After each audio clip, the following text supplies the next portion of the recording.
What's up guys, my name's Brandon, and 1 week after the release of Beta 3, Apple returns today with the RC build, or the release candidate build, of iOS 14.6 for registered developers, and this will soon be out to public beta testers as well. Now, in addition to iOS, we also got the RC builds of iPadOS 14.6, watchOS 7.5, macOS Big Sur 11.4, tvOS 14.6, and HomePodOS 14.6. And all of these software updates come just a few hours after Apple officially announced the new HiFi audio coming to Apple Music in the form of spatial audio and lossless audio, which we will talk about here in a moment. But let's first start off with the size of this update. You can see here the size of this update came in almost 5 gigabytes, 4.7 gigabytes on my iPhone 12 here. That size, of course, will vary depending on the device you're on and the version you're coming from, but the file size is always going to be very large when you go from a beta to a public release or an RC build and vice versa. So let's go ahead and check out the build number for this RC build here. So if we go to our settings, general,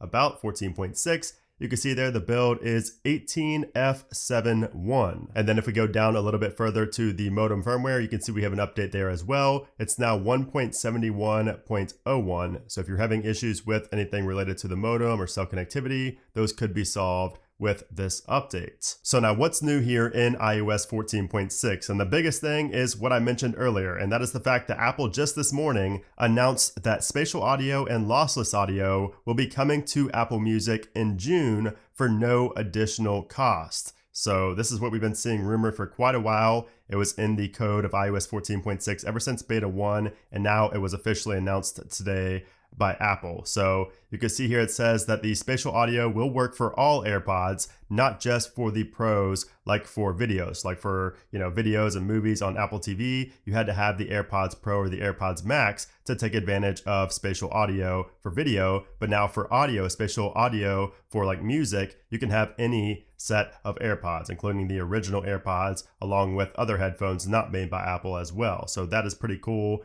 Now, the big downside is that lossless audio is not compatible with the AirPods Pro or the AirPods Max. So spatial audio works for them, but lossless audio, which is where you get like CD quality, that you still need to be plugged into a DAC for to take advantage of that, top tier CD quality. So unfortunately, if you paid, a ton of money for your AirPods Max, you still cannot take advantage of lossless audio, which is kind of unfortunate. And that was kind of expected since it is over Bluetooth. Obviously, I know that, that's not something that can really be transmitted over Bluetooth, but Apple always comes up with little workarounds and ways around things. So I figured they would do something like that for, this feature and for the AirPods Max sake. So anyways, moving on, we do have some changes inside of settings and inside of the music application as well to kind of represent, these changes, this new feature that Apple announced today coming to the music application. So if you go to an album inside of Apple Music, you will see we have a new badge now to kind of represent the new changes coming to Apple Music in the form of audio quality. You can see this badge right here. It says Apple Digital Master. You can actually tap on that as well, and it gives you a little bit more detail about what that means. So it says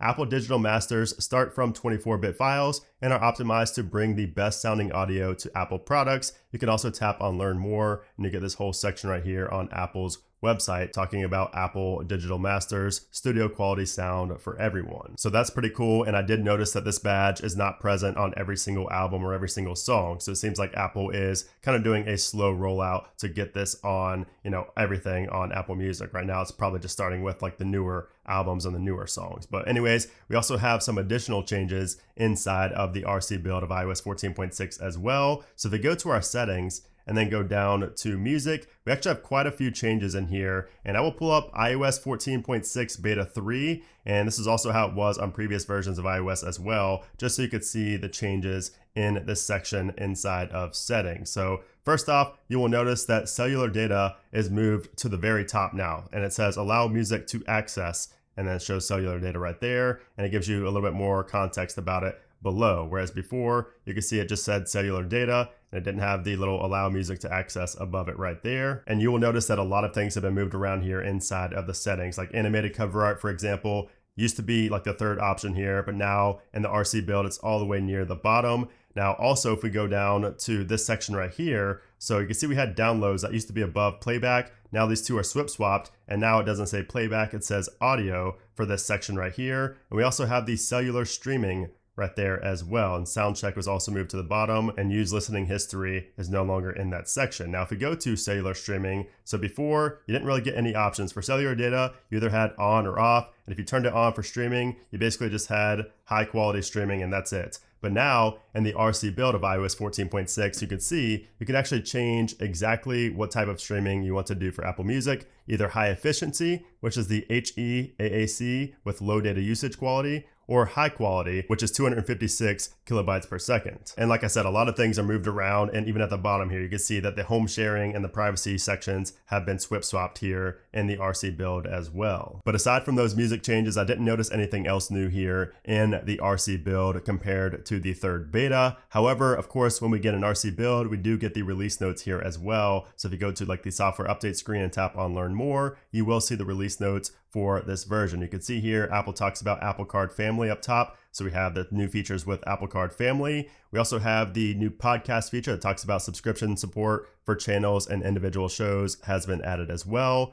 We also have the AirTag and Find My. So it says lost mode option to add an email address instead of a phone number for AirTag and Find My network accessories. And then we also have a new voice control feature that allows users to unlock their iPhone for the first time after a restart using only their voice. So those are just some of the new features that Apple mentions here in the release notes. But as you guys know, if you follow my channel, I like to go a lot deeper than that, and I always find more features than what are mentioned in the release notes. So I will talk more about those and go more into depth with the features in 14.6 in my public release video, which is likely coming later this week. Now, we do also get some bug fixes in this update, as you can see here on the release notes. The first one says, unlock with Apple Watch may not work after using lock iPhone on Apple Watch. So that was an issue for a lot of people on 14.5, and that has been addressed here in this new update. We have reminders may appear as blank lines. So I never had that issue at all, but if you did have issues with reminders, that could be solved here with this update as well. Call blocking extensions may not appear in settings. Bluetooth devices could sometimes disconnect or send audio to a different device during an active call. So a lot of people reported that as well in my comment section here on YouTube, and thankfully that has been fixed in 14.6. And then finally, one that a lot of people are happy to see, iPhone may experience reduced performance during startup. So a lot of iPhone 7,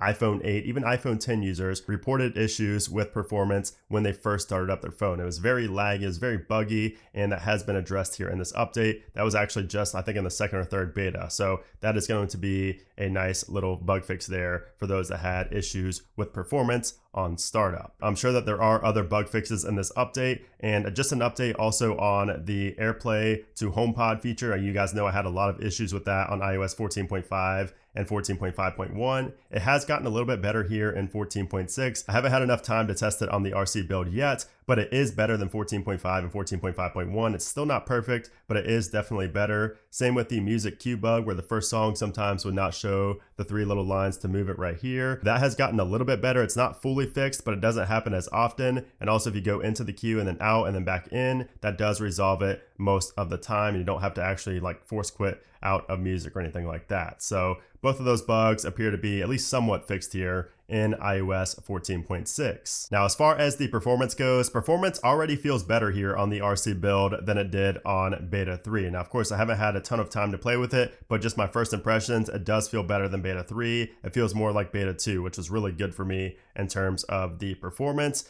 But of course, if you were having issues with the startup lag, that's going to, count as performance, and you could see a nice bump in performance with 14.6 compared to 14.5 or 14.5.1. Now, as far as the Geekbench scores, you can see there the scores I got on this RC build were a 1592 on the single and a 4076 on the multi-core right there, which is definitely better than I had on beta 3, as you can see right below that. And actually you can see that the single core is the highest I've gotten since 420, since April 20th here on 14.5. So it appears that's going to be very similar, at least Geekbench wise, to 14.5. However, again, you could see an increase in performance if you were having the startup lag, or just if you had issues on 14.5 or 14.5.1 in general. Now, as far as the battery life goes, battery life is about the same for me on the iPhone on iOS 14.6, but on iPadOS 14.6, I actually noticed better battery life on my 2020 iPad Pro. Now, things could change since we are now on the RC build, so I will have to use the software for a few days before I can give you guys my real overall opinion on the battery life. So I will be doing a follow-up video, of course, on iOS 14.6 after it gets released, and that'll be where you guys really get to hear my opinion on the battery life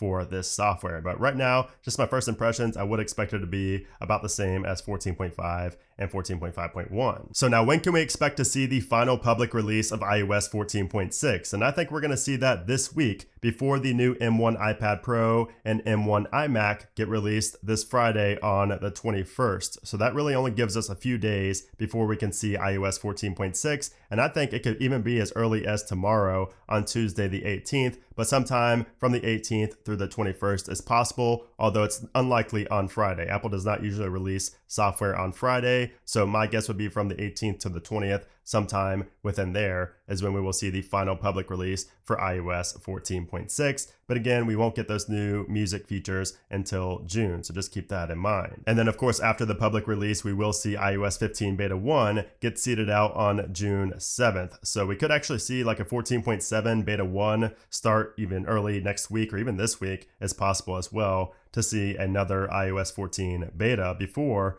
iOS 15 beta start on June 7th. But yeah, guys, there you have it. That is iOS 14.6 RC. Of course, I will have more in-depth coverage of iOS 14.6 when the final public version gets released sometime later this week. But if you guys enjoyed this video, I would appreciate if you gave it a thumbs up and let me know what you guys think about all these new Apple Music features down there in those comments below. I'm really interested to see what you guys think about that. But anyways, of course, make sure you guys subscribe as well so you don't miss my iOS 14.6 video, and of course all of the iOS 15 coverage coming as well. But anyways, guys, thanks again for watching, and I'll see you soon.